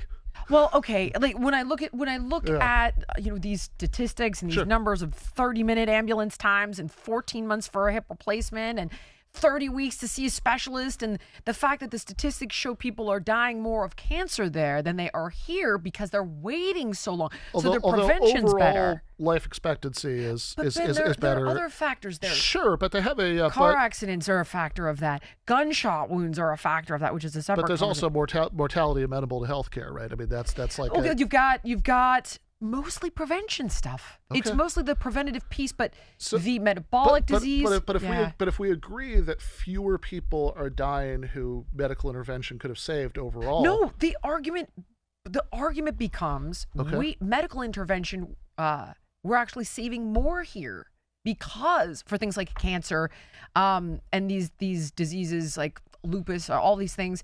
Because they're getting seen more quickly. Now it's the #1 cause of bankruptcy in our country. So this is where I'm saying I don't think either of these work super duper. I think that's all. I think wait times are going to be longer if you let more people in the line, right? I think that I think part of the reason we get shorter wait times in the U.S. is because we kick some people out of the line because they can't afford it, right? I mean, we have Medicaid and, we have ACA subsidies, but I'm sure people, if you talk to people who are in their 20s or 30s, right? Yeah. People who are. My brother just had a crazy infection on his arm and couldn't afford to go to the doctor. I'm like, but Greg, you have, but there's state Medicaid in California. I don't know. I can't wrap my head around why he doesn't use it. That's the other thing is when I look at some of these programs, I got in an argument with his fiance, my brother's fiance, about the cost. She's actually very liberal, very, very, very, very liberal. But we were talking about Charlie Kirk's, statement that college is a scam. I'm not saying it is a scam. I'm simply saying that it does cost kids gazillions of dollars if their parents don't cover it, puts them in debt. And there's a stigma to not completing college. I want my kids to go to college, blah, blah, blah. Okay, fine. But she was like, well, there's all these grants. And she was arguing against Charlie Kirk, talking about all the grants that she was able to get for college, like go to City College for 2 years and then apply for aid and it's forgivable. Like, what's going on with all this? So why is this a mess? Sure. We have all the SNAP and the this and the that and the thing and the that, and it's still a mess. Even if it were the case, right, that for everybody who needs it, right, that like all of this help is available, and it's really not. I mean, I think that there's, again, so much of this stuff is need-based that like anytime something is means tested, that always means there's going to be a gray zone of people who could really use the help and who are not getting it, and then they're going to resent it because why do I have to pay for this thing that I'm not even getting the benefits of, as opposed to a universal program that we all pay into and we all get. I think that you only get one life to live, and getting to spend a few years of it, focusing on reading and thinking, I think is really valuable. And I think that I don't think we should have a system where if you're not, depending on what kind of family you're born into, either you get that just no problem, right? Or maybe you get it, right, if you're deemed like worthy of enough help, or maybe you have to go into crazy debt, to do it, right? I mean, like this seems like a terrible way to do that. I mean, I think that like imagine how bad it would be if like going to high school worked like that. I know. I do agree with you that these things are broken. I guess I don't think I've never seen socialism work outside of Okay. Right? You're Nordic Let's do it. countries. Let's do Okay. it. Okay. So these are the criticisms because I've had this conversation the other way around Sure. where I was like, well, what works over here? Yeah. And then this was the pushback that I got. Sure. So, first of all, our population is 10 times the size. Second, we're a federal republic of 50 distinct states, each with its own constitution, tax codes, and political priorities. There's no way to get everybody on the same page here, which does seem to be, in my opinion, after having listened to all of this, the greatest obstacle, and you're never going to undo that. The trust problem. So, and what I mean by that is I just gave you all these freaking programs, and I think people don't understand how much taxes rich people pay. When I look at my taxes, Ben, I'm like at 70%. And here's what I mean by that. So when I lived in California, so you're at like 38% federal, 13.3 state. Then you've got property taxes, corporate taxes, city taxes, death taxes, capital gain taxes, gas taxes. And by the time I'm done, 70 cents on every dollar goes to the government. And I'm like, that's good. You're welcome. And I don't see anything. My roads are freaking, the PCH fell into the darn ocean. The schools suck. They don't have tremendous outcomes. You know, the vast majority of our 8th graders don't read. You've got all this corruption and healthcare and fraud, and the money's going to NGOs that use it for God knows what. And the trust is gone. I don't trust them with my money anymore. Okay. Next one. We don't have, here's another thing that we definitely don't have here, which is truly a shame. The argument is that in these countries, they've got like a solidarity, a homogeneity where they believe in the same things, they identify with one another. Hence, I guess, the idea that it's a very close-knit, small society. Here, I hate this, but everybody hates each other. They hate each other. The Democrats hate the Republicans hate the Democrats, gays and straights hate each other, like the blacks and whites hate each other. Like, it's horrible. But my point is, I don't know that people are willing to make those sacrifices because they feel like, I'm not going to help that guy. I'm not going to help that guy. I'm not saying it's good. I'm simply telling you it seems to be an ugly reality, one that I hate, by the way. Okay. And another one, okay, we pay 3.4% into NATO, which again, I'll go back to one of the reasons. And everyone's like, Trump is a scumbag. He's a bastard. He's destroyed our reputation on a global scale. I've listened to Sam Harris say that so many times. But at the same time, I've also listened to... I mean, it's a pretty big accomplishment to get Canadians to hate us. I mean, that did not... Okay, but hear me out. Here's the argument to that. Okay. As far as I understand it, is that they were only paying 1.5% to NATO. Yeah. And they're supposed to pay like 2.4% of their GDP. And then they're sitting there doing all these trade deals with China. And we're like, wait a second. How are you doing business with China? But we've got this USMCA trade deadline coming up in July 1st. So my point simply is that these countries are paying less than, we're paying almost triple what they're paying to NATO, right? And then people get upset because they look at it and they go, well, that's easy for you. We're funding all this defense. And you get all these great social programs. Yeah, I would like the United States to cut its defense budget by a lot. But like going back to the first one, right? Okay. Because you just listed off I got a couple more, but let's go one by one. I want to make sure that I don't forget the ones you already listed off. Right? So I'm going to give you I had a list, and then you can blow it up for me. Okay, and the last thing, and arguably the most important, okay, Ben, is that in those countries, they don't just tax the rich. They tax the shit out of the middle. I swear so much in this episode. I'm sorry. They tax the heck out of the middle class. Okay, that's my list. Okay, go. Okay. Let's see. The bullets are at the bottom. The bullets are at the bottom. Okay. I see. It's the. So I think the U.S. I think the U.S. being 10 times the size makes it easier for us, not harder for us, to get away with a lot of these things, because it means that we're less reliant on the rest of the world market than like a smaller country would be. And like I also think that a lot of these things, right, just a sort of general like view from 10,000 feet point, right, is that oftentimes, right, people will just sort of like list off, right, a bunch of differences between us and the Nordic countries. But then like the thing that you really have to do is to say, okay, but here's why that difference, you know, would mean that like what works there wouldn't work here. That's your job. Because if you haven't done that, I mean, right? So steal a line from my friend Nathan Robinson, right? You know, like it's like he calls this like the fjord argument, right? It's like, well, oh, what works in Norway could never work here because we don't have fjords here, right? You know, it's like this is like you gotta say why that means it, right? So like the fact that that's my list. The fact that we're bigger than them, right? Like again, I can see a big reason why that would make it easier here, right? You know, not harder. I want to hear the reason that makes it harder.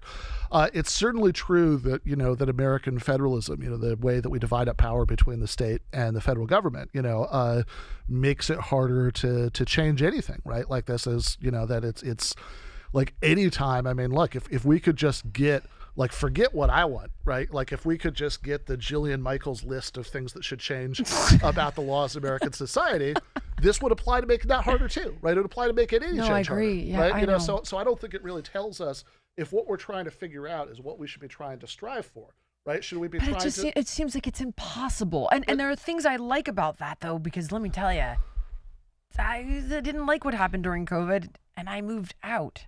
And I'm glad I was able to do that. And I think that you would probably be miserable in a place like Texas or Florida, and you'd be so glad to live here. I lived in Florida for 6.5 years. I kind of miss it, actually, but No that's kidding. not. I doubt you miss the I'm gonna guess you don't miss No, the politics. I don't miss it because of the politics. No. Okay. Well, okay. See, I the change in governance helps me maintain my sanity during COVID, and so while I think there's good and bad, I wouldn't want to change that. But it also presents what seems to be an impenetrable obstacle. But my problem with that is that if we're trying to figure out, all right, is the goal we should be striving for, right? Like a bunch of Ben Burgis socialist goals or a bunch of Jillian Michaels goals or whatever you think the goals are, like however you think the way we do things now should change, this one's going to make any of them harder. Right? I know. So it cuts in all directions. And I would also say, like, on a lot of the social solidarity stuff, right? Like, I think it's certainly true, right? That they have that in the United States, you know, we have very, very low levels of social trust, but I would question the causation there, right? Zero. In other words, like, is this just some, like, innate inferiority of American culture that, like, we're just like that?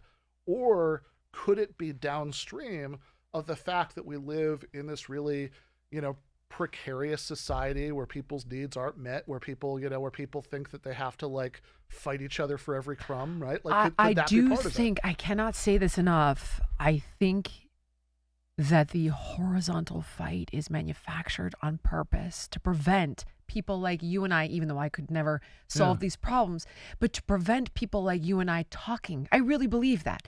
Because if I said, Ben, I think we have the same goal. We want to fix healthcare, right? Forget all the things you think we disagree on. Okay. We don't like that people are dying. This is terrible. We want people to get care. Okay. Then it becomes, you know, like an arena of ideas. And this, it's like, well, okay, I like your idea here, but here's where I think it's flawed.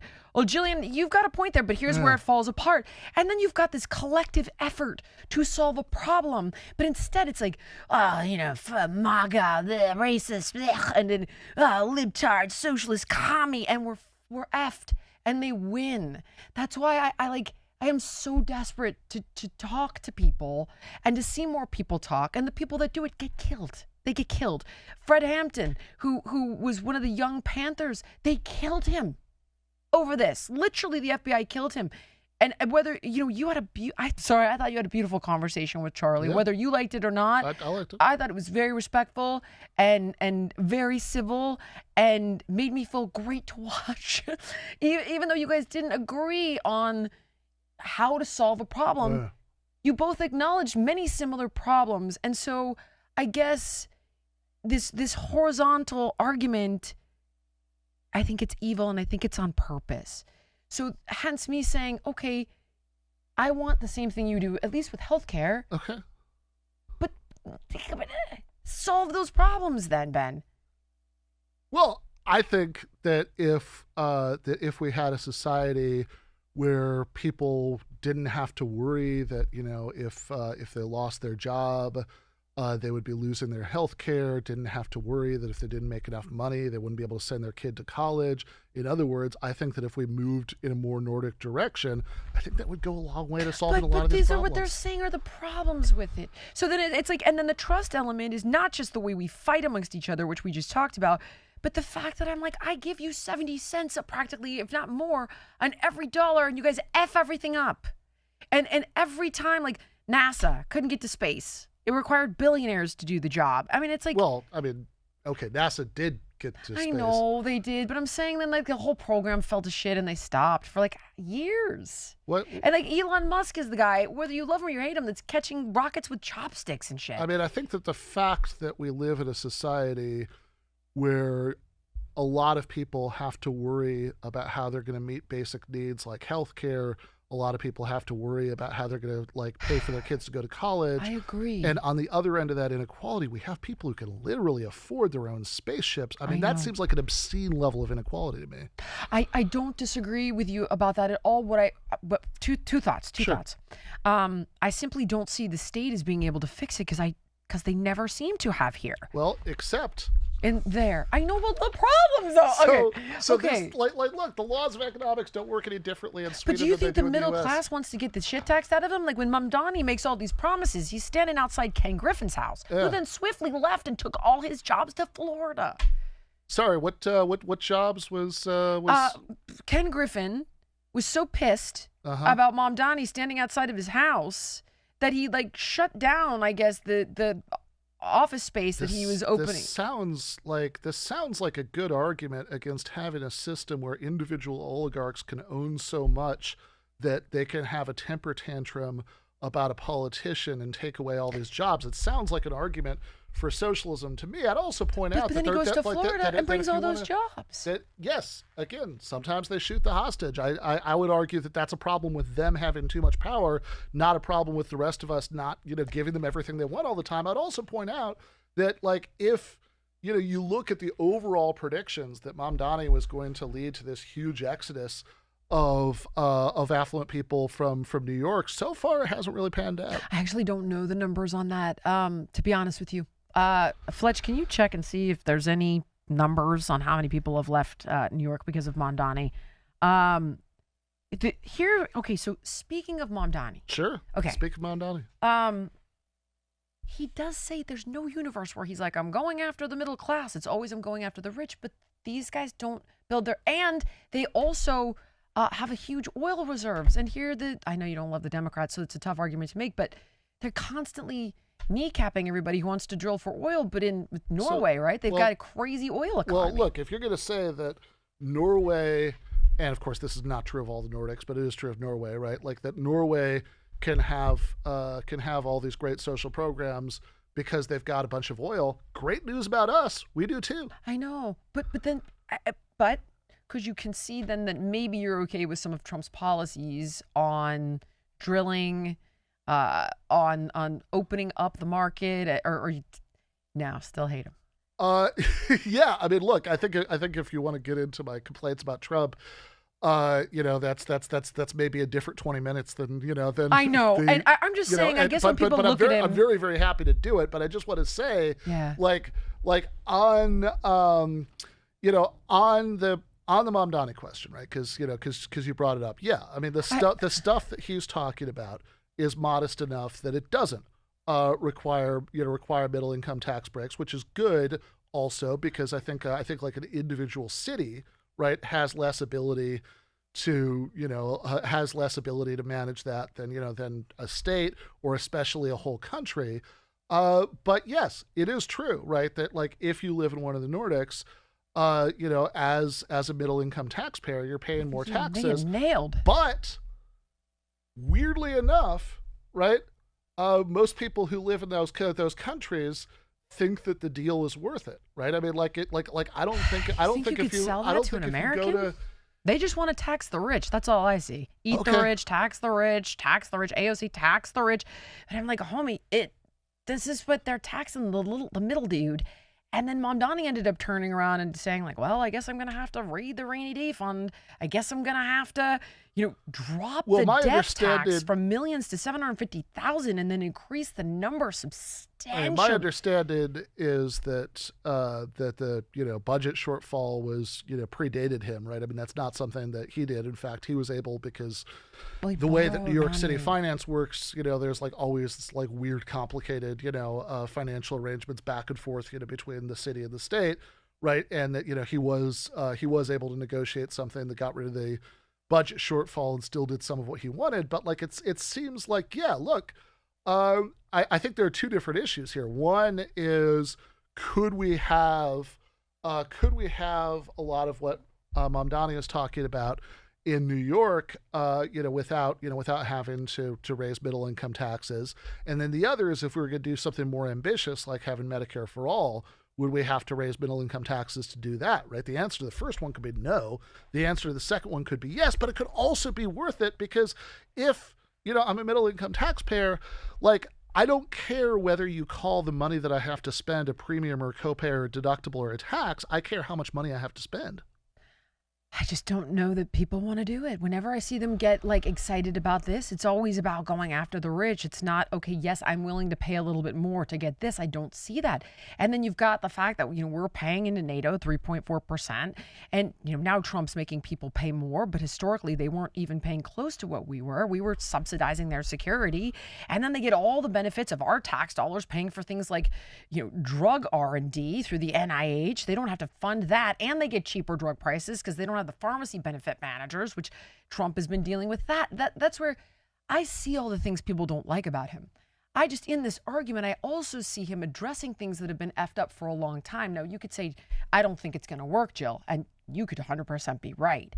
But I guess I just look at it and I'm like, but he's trying to deal with that problem, like the pharmacy benefit managers who are the middlemen for the people watching that have historically made a $5 vial of insulin $300. And he's the one that is effectively it's funny because there them. Was 4 years ago, right, there was a vote in Congress about capping the price of insulin, and all the MAGA Republicans voted against it. Because they're all on the frickin' take from the pharma and big insurance lobbies. They all are. I don't agree with it. I that's another thing about me. I have no judgment on MAGA. I think they're very hardworking people who've watched their American dream slip away, and they see Trump as the answer for all the reasons I'm suggesting right now. Personally, I am a moderate. It's very easy to dismiss me, though, because that's the number one pejorative nowadays is to call people MAGA, which makes me feel terrible for people who are actually MAGA, because I think that they are exactly what I'm talking about. They're people who, as you suggest, have watched their dreams slip away. But I'm not saying that's right. I don't think what they're doing is right. I just think that regulating those guys. So Victor Davis Hanson is the one who gave me this concept of a continuum. In other words, like laissez-faire capitalism of free trade and do whatever you want is terrible. But fair trade, regulation on these companies, that makes sense to me. Other than the point about the federalism, about the states, which would apply to whatever, Jillian Michaels, Victor Davis Hanson approved balance you want, right? This would be a problem for that, right? Like this would be a problem for anything, right? So like I don't see why this is an argument specifically against Nordic style policies. And again, I think that the social trust is often downstream of the policies, not the other way around. It's not that there's just something about American culture that's like innately inferior to Swedish culture or whatever, right? Like I think it's what kind of society do you build, and I think like what kind of needs are met, how we take care of each other is part of what leads to those low or high levels of social trust. Remember those days in your early 20s when you could survive on 4 hours of sleep and caffeine? But that doesn't work anymore, does it? And if I don't get quality rest, I am dragging for days. And I don't want a sleep aid that left me knocked out or feeling groggy. I wanted real restorative sleep. And that's where Beam's Dream Powder comes in. Dream is made with a powerful blend of all natural ingredients: reishi, magnesium, L-theanine, epigenin, melatonin. The chocolate peanut butter flavor, is pure heaven. I love it. It's my absolute favorite. It's delicious, and it's like having a guilt-free hot cocoa right before bed. Guys, Beam has improved over 30 million nights of sleep, helping people across the country wake up feeling their best. So if you're done pushing through your day on fumes, this is exactly what you need. And if you're in that stage of life where you can't just push through bad sleep anymore, this is going to be a game changer for you. Go to shopbeam.com/real, use the code REAL, and take advantage of my exclusive offer for up to 40% off Beam's Dream Powder. So seriously, think about it. How much would you pay for a truly great night of sleep? With my discount REAL, just go to shopbeam.com/real today and get yours. Looking at Mamdani. Yeah. He makes these promises, but then you've got economists, and I'm not saying maybe there are economists that will say how it works, but these are the top criticisms, right, of a freaking government-run grocery store. First of all, they don't get their first one in 4 years. Mm-hmm. It's $30 million for one of them, apparently. Well, I think there are two reasons why, at least when I looked it up, right, like I saw that the private equivalent would usually be, 7.2 through 10 million. Yeah. So I think there are two reasons why it's higher, right? Like one is good and the other is bad. I think that the one that's good is using union labor, right? Providing like good construction jobs, the kind that we need a lot more of. That's the good part. I think the part that's bad is that it has to be because of the way that government hamstrings itself from building more. I mean, this is I'm gonna name a very, very not socialist source here, right? I mean, if you read Ezra Klein and Derek Thompson's Abundance book, one of the things that I still think as a socialist that they got right, is that there are a lot of ways that that government regulates itself to make it harder to build things. And in fact, I think some of that, I mean, it's easy to blame, the groups, environmentalists, whatever, and I'm sure there's some truth to that, but I think that a lot of that is because actually like private sector lobbyists like it, right, to be difficult, for the government to build things, because they don't want the competition. But like I think that the sort of basic idea that there's something about running a grocery store that, and again, we're talking about 5 of them, right? Like this is not, we're not talking about like seizing all of the bodegas in the 5 boroughs and putting them in public ownership. We're talking about one each, right? In an area that's underserved by low cost private options. And I think the idea that there's something about having a few city-owned grocery stores that's just gonna lead to economic meltdown is very strange to me, because if you look at we already have lots and lots of government-run stores. I mean, the Department of Defense operates hundreds and hundreds of commissary stores. If you drive not that far from New York to New Hampshire, they have all of the liquor stores are state liquor stores, and in fact, lots of New Yorkers do drive to New Hampshire because it's cheaper, right, at the state liquor store than it is at the private options everywhere. State liquor store. Yeah, they have. Never heard of a state liquor store. What the heck is that for? Tequila. Yeah, I mean, look, part of the reason that they do it that way is that it's actually like one of the because.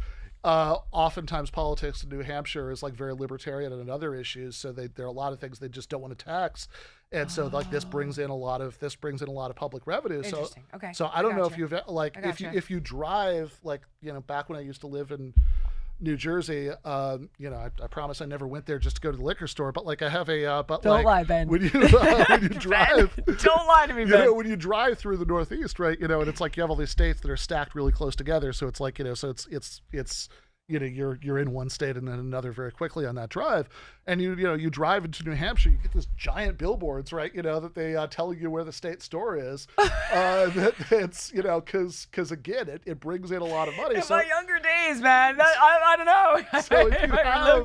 So if New Hampshire can operate all these state liquor stores, if the Department of Defense can operate all these commissary grocery stores, I don't know why it should be impossible for New York to have 5. Okay, here would be the argument that I would put forward to you. I would simply say, okay, you've got all it's $30 million freaking dollars. It's going to take 4 years. Yeah. There's already a very small margin for supermarkets of like 1.5 to 3% on food. it like, how do the other chains and the private companies compete? But here's my thought. Why would we not just, what about food stamps though?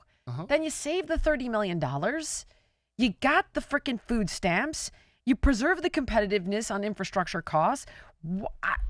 Isn't that a tool that we could use? What am I not? Well, we already have food stamps. I mean, my understanding is that part of the idea here, when you talk about food deserts, is New York's not a food desert. the whole city. No, they have a, but like they have. If my understanding is that part of the idea is about where to even go to use it. Another point, though, I think it goes back to the conversation earlier about means testing that they have, that that food stamps are something that that is you're going to have the government bureaucracy to decide whether you're quite poor enough to get it. Be able to use a government grocery store. I shouldn't get food stamps. I shouldn't. Why not? Because I don't need the help. So and I would argue that you said earlier. Sorry. Yeah, no, you're right. You go. I don't want to interrupt you, but No, please. I was just going to say, like you said earlier, you send your kids to public schools, right? Should you be able to use a free government school? God.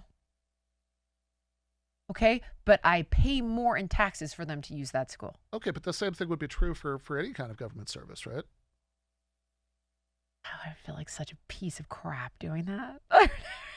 I guess I look at these social services as a quote safety net, but not a hammock for our most vulnerable, and I'm not that at the moment. Sure, but look, I mean, if we have people can't do that shit. They did it in the Jamestown colony, and all the working people were super mad. I think that if you told me you want to talk about the Jamestown colony, I could have spent some time on that. My vague memory, it's been years since I've actually because I think that the Glenn Beck book I reviewed, I think he talks about it there.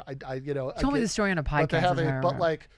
I think that was ultimately like a private venture. I think that my understanding is that like the Jamestown colony, they're still ultimately paying people in the company back in England, right? Like so I think that's a little bit misleading. I could be misremembering this. This is probably the first time I've thought about this in like 3 years, right? So but I think that this is ultimately not an example of public or collective ownership. I think that they're ultimately financed by some, Tell me when you're ready. Okay, sure, go for it. Give it to me. Okay, the connection between the Jamestown colony and communism centers on how the settlement was originally structured and why it collapsed. While communism as a political ideology didn't exist in 1607, the Virginia Company established Jamestown under a strict communal property system. Okay, but the part that seems like most important there is the Virginia Company. Okay. Often described by historians as a corporate form of proto-socialism. I mean, what does that even mean? I actually don't know. I was going to ask you. The failure of this system and the subsequent pivot to private property is one of the earliest and most dramatic case studies in economic incentives on American soil, the common store system. When investors of the Virginia Company funded the expedition, they required the colonists to operate under a charter that eliminated private ownership and individual profit. The mechanism of this early economic structure was straightforward.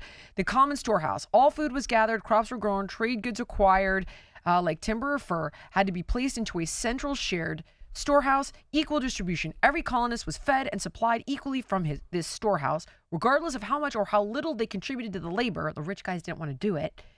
No private land. The land was owned entirely by the company. Individuals. Well, but I mean that's a private company, right? So when you said no private land, you mean that they didn't let them own any of it, right? But it's still a private company that's owned all the land. But it's under this concept of the collective, the warmth of the collective.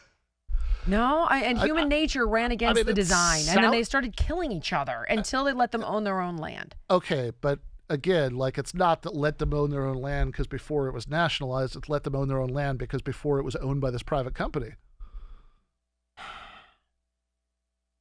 I mean, because you just said the Virginia Company, corporate form. I guess they were the governing. I don't know what proto-socialism. Forgive me. Sure. I don't know what the heck that means. Proto-socialism. I mean, I can, unsympathetically, I could say that like what it sounds to me is like Gemini is summarizing the, it's like with the Gemini is summarizing the argument that people like Glenn Beck make, and it's sort of trying to like capture the argument by sort of fudging the difference by saying, okay, well, it's not socialism, but it's like proto-socialism, so it's like almost like it. And okay, it's a corporate form. But they had to share all this stuff, and their human nature would not allow it. So because again, all the profits are going to the Virginia company, right? It's still a private company. But isn't that socialism too? Like if you say they were the governing body, though there was no government in place at the time, so. I guess so, but they were also the governing body, and they're the ones that decided. So if the governing body is a private corporation, that doesn't sound like socialism to me. That sounds like RoboCop. But the concept is that you weren't responsible for yourself. The meritocracy piece wasn't there. And this would lead me to my next argument on this, is that what happens... I try to figure out, like, what are the statistics? And while more people are favoring socialism, it's still... not the majority. Sure. So then you've got the argument of, I don't want to do it. I work really hard. And, I look at, in your debate with Charlie Kirk, he says, well, if somebody goes out and they get a second mortgage, and you said, but Charlie, they had a house to get the second mortgage. But when I started my first business, I didn't have a house. Mm-hmm. And this is the argument that they make is like, I took all the risk. I put myself out there. If you want to show up for a paycheck and the security and the stability, like you don't have the risk, you also don't get the reward. So if people don't want to do it, what is the moral argument to make them do it if they feel like they're being mugged? Sure. So the moral argument is that inequality shouldn't be linked to anything that's outside of your control. And so if you have, that's one of the reasons that, that we think, race or gender, discrimination is bad, right? Because that's outside of your control. Mm-hmm. And so yes, you do have some people who are upwardly mobile, who start with very little, and then through whatever combination of talent and luck, and it's always some of each. Yes, right? 100%. They preparation, they manage opportunity. They manage to get ahead, and so they might end up as business owners. And of course, there are also people who end up as business owners just because they have inherited wealth, right? I mean, like that happens all the time too, right? They have, whereas, if you're born into wealth, then you end up in that class, right, where you can own your own business, just by default. If you are born into the working class, yeah, you might be, right, one of the lucky ones, right, who gets on one of the lifeboats, but there are only so many lifeboats of upward mobility out. We can't all be upwardly mobile, right? I mean, by definition, like, we'd all starve to death if everybody, if everybody was upwardly mobile. We need somebody to, grow crops and, drive the trucks to bring them to grocery stores and stock them on the shelves and all of that stuff, right? So we can't have a society, right? There's always going to be a very limited number of lifeboats. And so your chances. And lifeboat means wealth. Oh, sorry. In our scenario. Sorry. That's maybe that was a, whatever. But they have a lifeboat just means like lifeboat out of the working class. Like you're upwardly mobile. I got it. Right? Like no longer blue collar. Yeah. Right. Okay. So let's or whatever. Like use a different metaphor, right? Like it's I'm with you. I follow you now. So they have I thought you meant like out of abject poverty, but I get it. You're saying but blue like, collar to like wealthy. But just from whether you're blue collar or white collar, just from like having from being in the working class, like the only way you can support yourself, right, is you go to work for somebody who does own a business, right? That's the majority of the population are either earning wages, dependents of people who are earning wages, or like have retired from doing that, or like kids, right? They have that's most people, right? So if you start out that way, yeah, some people, right, manage to get on one of those lifeboats, right, climb one of those upward mobility ladders, right? But most people, by definition, it's not going to be possible for everybody to do. Like it can't be, right? Why? So that because why can't it be meritocracy? Why can't it be equal opportunity? I'm living proof of that. So Charlie was living proof of that. But they have having the fact that like something like almost 70%, I think, of Fortune, Fletcher fact check me, but a very high percentage of Fortune 500 companies are either owned by immigrants or the children of immigrants because they come here and they take advantage of the opportunity and they thrive. Yeah, well, if Fletcher is fact checking that, let's not just get how many of them are immigrants. Let's get the For children of immigrants. Sure. Let's get the proportion of them who are children of poor people, right? Like, I think that's the more relevant metric, because immigrant does not necessarily mean poor, right? There are a lot of people, right, who, yeah, you're... I guess I'm thinking of like specific cases as well that I've heard of, like a woman who started a furniture store, and Warren Buffett bought her business. But this is the point, right? Like, when I say it's impossible for everybody to do it, I mean, like, that doesn't mean that some people can't, right? It's just that there are only so many, lifeboats. There are only so many escape hatches, right? That they have. I don't like that message. Because, well, no, I mean, like, you might not like the message, but like mathematically, right? That's got to be true, because like, how would society work if everybody, right, was not doing the blue collar jobs? Yeah, like you have. Again, like we'd all starve to death, because like, you need somebody to grow the crops, you need somebody to drive the truck to bring the crops to the grocery store, you need somebody to stock the shelves at the grocery store, you need somebody to be the cashier, right? But maybe, Ben, maybe they're happy doing that. That would be the argument, and they don't want to take the risk of like, taking a loan and doing all the... Well, I mean, if you're talking about people being happy, I mean, it's like, look, I mean, that's like individual psychology, but my point is different than that. My point is that because it's not structurally possible for everybody to do that, right? If you are born into the working class, that majority of the population, it's not that it's impossible. It's not that nobody is going to make it through those escape hatches, but most people aren't, right? They have your chances of ending up in that position where you could own your own businesses are way, way lower than your chances if you're born into wealth, right? I mean, like so far we agree, right? Yes.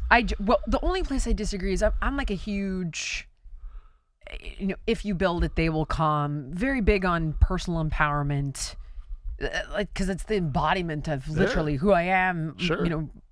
Whether it was like losing weight as a kid or starting a business or running a business. And listen, there's one business I have where literally it just pays all my employees. Mm-hmm. And I'm like, I could shut this down because it's a pain in my ass, but it pays for the employees. So it pays for itself, and I leave it. But they're like, okay, deals with... Which is great that you made that decision, but the question is should we have to have a society where if you're born into the working class, then you have to rely on the benevolence, right, of somebody who is in that position, right, that they have. And so, yeah, I think that it's upward mobility is great for some people, but since most people aren't going to be, even if everybody wanted to be, right, most people couldn't be. So I think that the focus has to be on raising the floor for everybody. I think that's got to be the priority. I agree with you. I am not so sure that socialism is the way to do it. I haven't seen it work, and it works there, but then you have the limitations. I would prefer more regulation, more common sense, less corruption, but I like a few more examples. And then you'll have to agree to, I've kept you for almost 2 hours. Then you'll have to agree to continue talking with me. But for example, the free buses. Yeah. But they tried it in Kansas City, it didn't work. They tried it in the 70s, the MTA immediately fell into disrepair. The pilot program for just 5 routes cost $12 million over 9 months. And none of the bad stuff that people said was going to happen in the pilot program. There was you can look at a whole list of things that if you read the New York Post as they're hysterically screaming at Zoran every day in every issue, right? Like all the things that they predicted would happen because, that will happen, if we do the free buses, that it's going to, they're going to be, homeless encampments on wheels, you're going to have all these problems. It's like actually, right? Like none of that stuff happened. Right, when they did the pilot program, though, when it was a mess, wasn't it? So, I mean, I know less about the '70s example, but they just did this pilot program, and it was pretty successful. It cost 12 million smackers, though. Okay, how do you fund that, especially when you're chasing Ken Griffin out of your state? Well, again, and that billionaire Jeff Bezos just gave him hundreds of millions of dollars, I think, actually. Okay. But see, my argument is I would incentivize these rich people to go in and create jobs. Well, I mean, I would argue that it's the people who are doing the jobs who create the wealth of the rich people much more than the other way around. But again, like, yeah, you are going to, when you have people with massive stockpiles of wealth, yes, they have this position to exercise all this political power to like what you're describing is somebody who, because they're very wealthy, has all this they power. they can exercise a veto over government policy. That's gross. Hate it. I think we should reform campaign finance. I think it's disgusting and corrupt. But that doesn't mean I'm against capitalism. It just means I think we need to regulate it, and they can't do that. And I think we're one of the only countries in the world that allows that craziness. The essentially bribing of our government officials. And then if you don't want to do it, if you don't go on, if you don't go along for the ride, they primary them. Mm-hmm. So it's like the whole system is corrupt. I guess I just look at it as well. Like one more example. More. Okay. Rent freezing. Yep. I have so many friends that owned rental properties in New York that are now turning them into condos to sell. And they're like, I'm out. I'm leaving. And I pulled a few economists. So this is a woman. She's a Swedish economist. And she's not a white ringer. Her name is Assar Lindback. Forgive me if I'm butchering that. And she wrote that other than bombing, rent control is the most effective way to destroy a city's housing stock. New York's own rent-stabilized housing stock shows measurably higher rates of deterioration than market rate units, and a full freeze could accelerate that process because the financial pressure is more acute. And then this is a Stanford economist named Rebecca Diamond who had peer-reviewed research on San Francisco's rent control and found that landlords who were subject to rent control reduced their housing supply by 15% by converting, redeveloping, or demolishing regulated buildings. Same thing my friends did.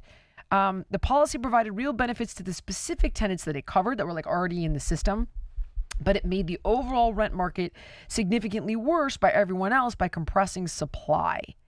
So then it becomes like all these rich people leave. So again, I think that like speculating about what you think would happen if you did what Zoran was talking about, the rent freeze for already rent stabilized apartments, feels a little bit funny to me because in the recent past in New York, I mean, you just have to go back to de Blasio. This actually did happen, and I don't think it had a particularly catastrophic effect, but also because I think the least interesting thing you can do in a live conversation is like try to like track down specific factual details, right? So I think it's always more helpful to be like, okay, let's say that's true, right? What would follow? So in like one of the last things you just read, right? There was this. I just picked two economists that are liberal. That's why. One's Swedish. That's why I was like, okay, because I was trying to give you like, so it's not coming from me. This is my concern. Understood. And then they have studies. Look, this is a pretty thriving debate. I don't think I don't debate. I don't know. Is that more of a conversation? No. Not you and me right now. Okay. I was like, I can't. Are you crazy? Like about the effects of rent control, right? Like I understand. Society, I right? understand. I'm like Ben. I mean, I appreciate it. This is a very calm. This is very chill. That's not what I mean. That's like I think that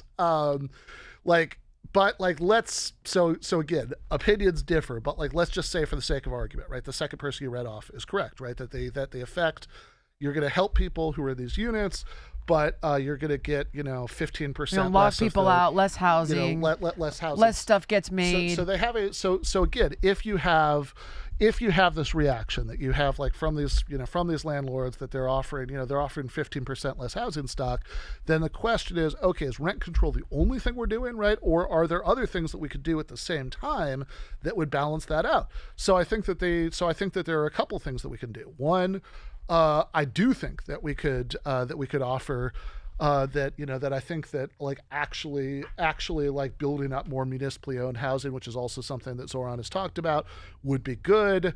I would point out that a lot of these places they have a lot more of that than we do, and I understand that like I give the rich guy a tax break to build there. They're smaller countries, etc. But like you do in a lot of these places, like Sweden, right? You have like a ridiculous percentage of people who live in publicly owned housing, and it's much nicer than the publicly owned housing here. Also, though, look, I'm not against making it easier, right, in terms of red tape to build market rate private housing. I just think you need to do both. That's interesting. I can wrap my head around that. Ben Burgis, you're absolutely lovely. Thank you so much for coming to talk to me. I know I've kept you quite some time. Well, thank you for having me. This is great. We were meant to talk about Israel and Palestine. Yeah. And, my insecurities there is I just, if you could go back to 1947 and I'm going to be like, bro, I don't know. You said you'd be open to a conversation. There's a young kid named Nick Matau who's great. And I thought we were going to talk about that. So I was like, I have to balance this out and have Nick come on because I can't provide a nuanced conversation with you.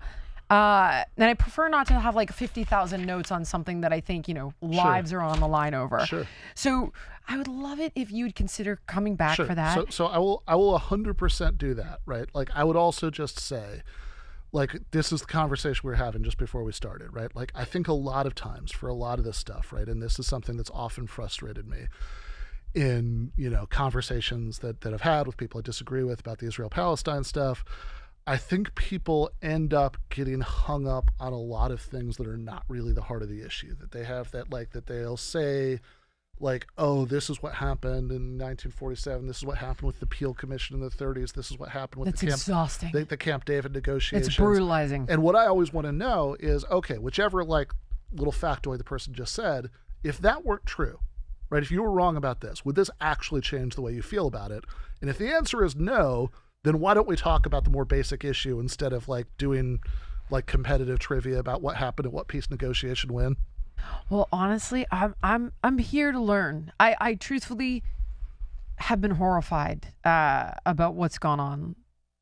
I was actually in Palestine in my goodness, it was before my kids were born, so I was going to say 2010. Mm-hmm. And I even talking to people then, very complicated. They even went all the way back to the Bible of Ishmael and Israel and being of the same tribe and all the the hostilities and the betrayals seem to be biblical to me. Now, I don't know. I'm here to have these conversations, but what scares me personally is that this conversation, in my opinion, has so far left the I don't like Netanyahu conversation to, literally hanging Jews in effigy in the streets of major cities. That is vile to me. And I want to make sure that, and you are an honest actor, 100%. I just want to make sure that there's an honest debate about an Israel-Palestine conversation and not the Jews are the root of all evil that has ever existed, and in fact, they're responsible for assassinating Abraham Lincoln. Ben, I can't anymore with it. It gets to the point where I'm for God's sake, all of it, all roads lead back to the Jews. Come on. Okay. First of all, I'm gonna say the rule and then I'm gonna break it 2 seconds later because I absolutely hate speaking as a sentences. I think what you say shouldn't depend on who you are, right? But I think that, but also look, right? I come from a part Jewish family background, as I'm sure will shock nobody, right? And I learned that I had no idea that my grandmother was an Ashkenazi Jew until a few years ago. Okay, well I did know that about my grandmother, so did you really? You know why I didn't know? Because she told my mom, "Don't ever tell anyone." So nobody has to convince me that anti-Semitism is a thing that exists in the world. But also, nobody even would have to convince me that it's gotten worse in the last few years. But I also think that, the reason that anti-Semitism is wrong is because everybody deserves the same rights and dignity regardless of what ethnic background they come from. And that's my same problem with the treatment of the Palestinians by Israel. And to my mind, I think that's a completely separate issue from, what Israel does, that's a nation state, right? What a nation state does, no more, says anything one way or the other about Jews anywhere else than what my Israeli friends, half of them hate Netanyahu. Than what Al Qaeda says about Muslims who live in Los Angeles. Right. They have but to my mind, it's not biblical, right? It's really? it's a Like, no, I don't care. I don't care what happened thousands of years ago. But it seems I don't care what, I mean. You want to start in 47. I'm happy to start in 2026. I mean, like, what I care about are human rights that should apply to all humans, regardless of what happened thousands of years ago, regardless of what happened in 1947. I care about absolutely universal standards of human rights for everybody. That's how I think that we should judge it, not by what it says in anybody's holy book, not by what the, historical trivia is, just like, is it okay, right, to treat people this way? And all of my problems with Israel come from that. So, yes, I'm happy. If you want to do another half hour right now and do it, I'm happy to do it. If you want to wait for that episode you're talking about, I'm happy to do it. I would love to have like a deep conversation about it sooner than later. Yes, let's do it. And I unfortunately I'm going back to Jackson. Okay. So it would be remote. Yeah. I don't know if you're okay with that. I'm going home for the summer. I don't have to come back out for a couple of months. Okay. And I would like to do it sooner than later. Sure. Yeah. Unless maybe I could. Now I was going to say squeeze it on a Friday, but my daughter has her driver's test, and if she does not pass this test, I'm going to kill myself. Okay. So, look, maybe we could. If she does not get her driver's license, Ben, I'm going to gouge my eyeballs out. Well, maybe we could squeeze it in between the driver's test and the eyeball gouging. But okay. That's let me work on it. Actually, yeah, but no, for sure.